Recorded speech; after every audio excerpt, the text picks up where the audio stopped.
All right, so I stopped using the majority of social media in November of 2022. So that means now I'm coming up on 3 years not using all the big leagues like, Instagram, Snapchat. I never used Twitter, but Twitter, Reddit, all that type of stuff. I use three social medias now. I use YouTube to watch videos, obviously, and to make videos. I use WhatsApp to text a couple of people, and I use Discord every once in a while. I'm in like a couple language groups and things like that. I use it to FaceTime my girlfriend because the signal's more stable than WhatsApp.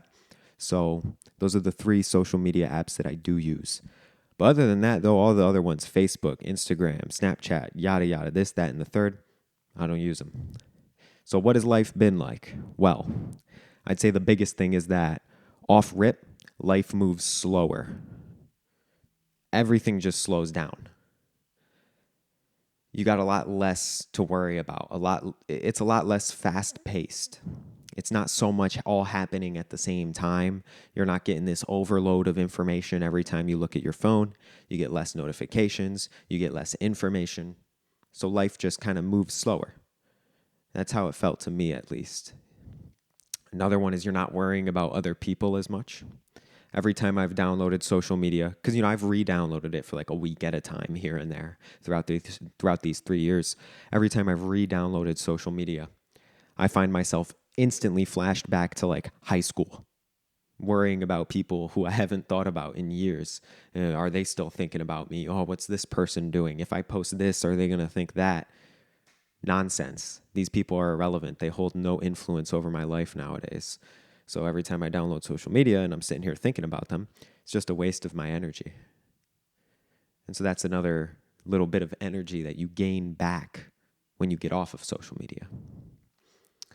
Another one, your focus shifts to the physical. This just makes sense because if your focus is always in the unreal, which is the digital landscape, the digital world, it's always locked into what's going on online. You're less focused on what am I going to eat for breakfast this morning? That might be a trivial example, but you're less focused on making shit happen in the real world because you're more concerned with making your image appear a certain way online or worrying about this other person's image online, yada, yada, yada, this, that, and the third. He posted this about her. She said, he said, yada, yada, all that. You're worried about that instead of focusing on like, okay, how am I going to make this money? Okay, how am I going to learn a new skill? Okay, how am I going to make my relationships better in the real world? How am I going to help my family? Things like that.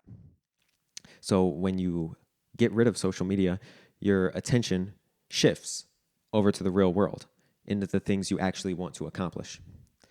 You waste less time. This is a big one. This is the obvious one, though. Everybody knows how much time you'll be wasting if you're sitting there scrolling Instagram Reels all day. Come on now, you know. And so I watch YouTube videos, obviously, so that could be considered a waste of time. But it really just depends on the type of content you watch because everybody needs entertainment at the end of the day. Nobody's sitting here just unentertained all day long. Like, come on, nobody does that. There's always been TV. There's always been playing chess. There's always been card games, dice, yada, yada, all that.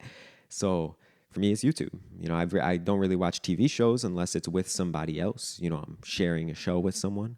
But I never sit down by myself and watch TV.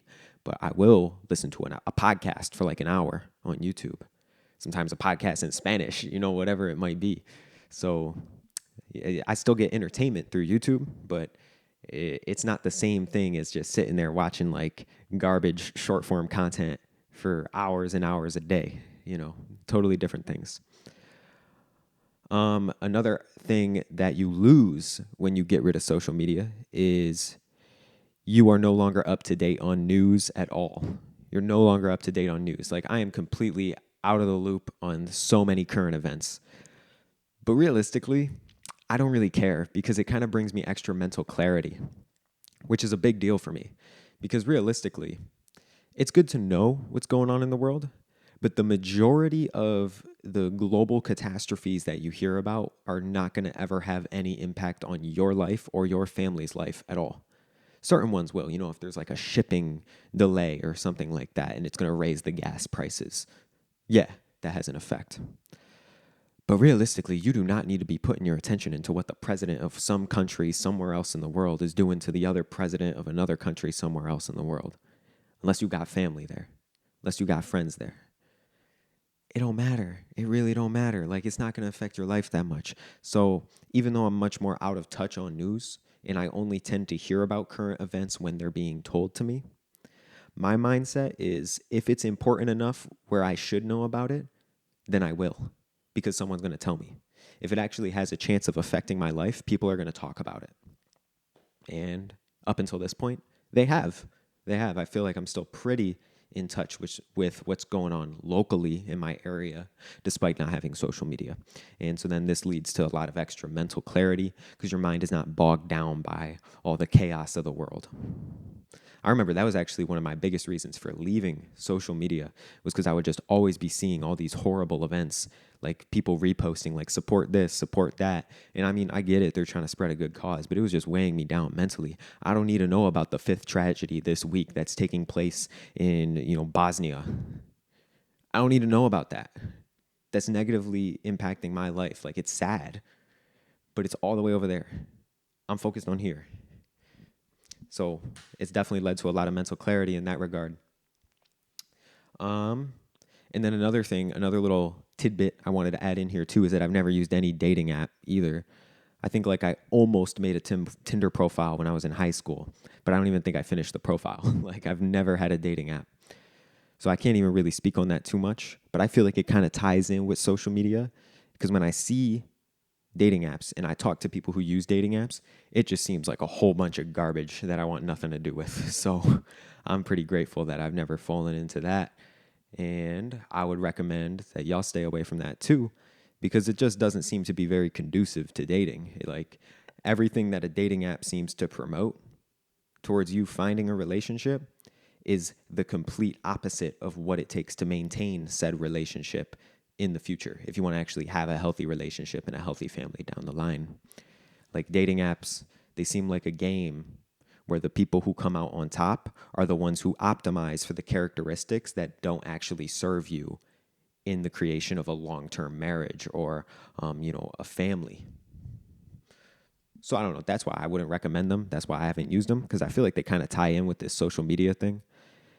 And when you separate yourself a little bit from the online sphere, you ground yourself a little bit more in the real world.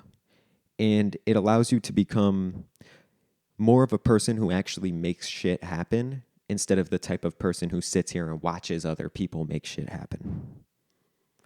It allows you to really put yourself in your own shoes and go out into the world and make a difference in whatever way you choose.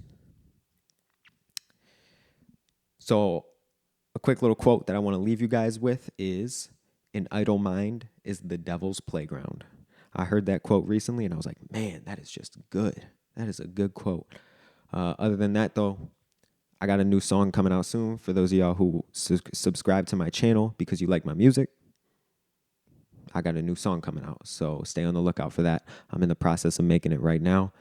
For all you guys who don't subscribe because you like my random ramble videos or my language videos or any of that, you want my music, it's coming. And then I also want to make a video about living alone because you see I'm in this place by myself. I want to make a video about everything I learned living alone, but I'm probably going to wait a little bit while longer to do that because I feel like I could reflect a little bit more. I got a couple more months here before I hit a year. So I'm probably just going to hit that year and then make a video being like, all right, 1 year living alone. What have I learned? Because I've learned a lot. So I want to fill you guys in on that since I know I made a video about the process of moving out when I originally did. But yeah, so other than that, that's about all I got for you guys today. I hope you enjoyed the video. Peace.